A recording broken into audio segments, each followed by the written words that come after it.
বেদাত মুক্ত বাংলাদেশ গড়ে তুলতে হবে, কারণ বেদাতের সঙ্গে রবের নুসরত থাকে না।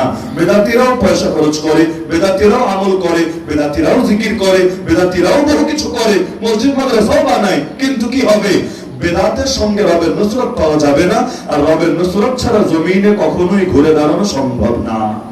বেদাত মুক্ত বাংলাদেশ গড়ে তুলতে হবে। 3 নম্বর, যত হারাম আর কবিরা গুনাহ ব্যাপকভাবে ছড়িয়ে গেছে, এটা মাথায় রাখেন, প্রতিটা মানুষকে আমরা যুগের হাসান হোসেন বানাতে পারবো না, যতই চেষ্টা করি। কেউ গান শুনবে না, কেউ পাপ করবে না, কেউ সিনেমা দেখবে না, এটা স্টাইলও সম্ভব না, কারণ মানুষের মধ্যে শয়তান আর নফস যতদিন আছে, পাপ ততদিন মানুষ করতেই থাকবে। তবে পাপের সামাজিকীকরণ হতে দেব না। সুদ কেউ ব্যক্তিগতভাবে খাবে, সেটাকে আমরা যদি ঠেকাতে নাও পারি, তাও পাপের শাস্তি আসলে ব্যক্তির উপরে আসবে, কিন্তু দেশের অর্থনীতি কেন সুদের উপর চলবে? এই দেশের মানুষকে সুদের বিকল্প দেন? ইসলামে এমন কিছু নাই যেটার জন্য আমাদেরকে এখন এটাকে বাদ দিয়ে কাফেরদের কাছ থেকে আদর্শ নিয়ে চলতে হবে। ইসলাম এত সুন্দর এবং এতটা পরিপূর্ণ, এক ইসলামের মধ্যেই প্রতিটা রোগের মহা ঔষধ এবং প্রতিটা সমস্যার সমাধান খুঁজে পাওয়া যাবে। আচ্ছা, আপনাদের কি ধারণা, যদি আজকে বাংলাদেশকে আমরা সুদমুক্ত করে গড়ে তুলি, এই দেশের অর্থনীতি খারাপ হবে? এই দেশের অর্থনীতি খারাপ হবে? যেখানে কি অর্থনীতিবিদদের জ্ঞানের দৌড় শেষ, সেখানে রবের দৌড় শুরু। আমার রবের জ্ঞানকে মাপার মতো কোন পাল্লা দুনিয়ার কারো আছে নাকি? রবের জ্ঞানের চাইতে কামেল জ্ঞান কারো আছে নাকি? তাহলে কেন কাফের মুশরিকদের আদর্শ নিতে হবে রে ভাই? বলবেন লোন দিব, এই দিব, কিভাবে দিব?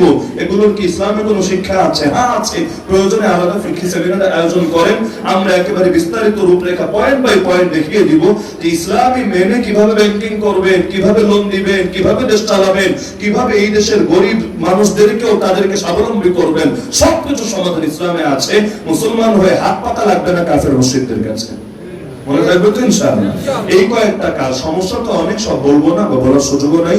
এই কয়েকটা কাজ আমি শুধু আপনাদেরকে অনুরোধ করলাম, যে যেখানে আছেন, এটা ভাইবেন না হুজুর আমি গ্রামে থাকি, সাধারণ একজন মানুষ, এগুলো আমার শুনে কি হবে? দেশকে আমার হাতে, রাষ্ট্রকে আমার হাতে? আপনারই হাতে, আপনারই হাতে। প্রত্যেকে যদি দায় অন্যের কাছে চাপায়, পরিবর্তন কিভাবে হবে? প্রত্যেককে সচেতন হতে হবে, তাহলেই না দেশের পরিবর্তন আসবে। আর যদি সব দায় শুধু হুজুরদের কাছে দিয়ে রাখেন, মেসাল্লাহ সব করে দিবে, কিচ্ছু পারবে না, কিচ্ছু পারবে না। তাহলে কি হবে? 100 জন, 200 জন, 1000 জন, 1 লাখ জন ময়দানে নামবে, কয়েকজনকে নিয়ে জেলখানায় ভরে রাখবে, ইচ্ছা খতম। কিন্তু না, এই দেশের প্রতিটা ইঞ্চি ইঞ্চি মাটির সাথে ইসলামকে মিশিয়ে দিতে হবে, যাতে করে কল্লা কেটে জমিনে লুটিয়ে পড়া সম্ভব হলেও এই কল্লা কখনো নত না হয় বাতিলের সামনে। আবু তালেবকে চেনেন আপনারা? চেনেন না আবু তালেবকে? খাজা আবু তালেব মুসলমান ছিল না মুশরিক ছিল?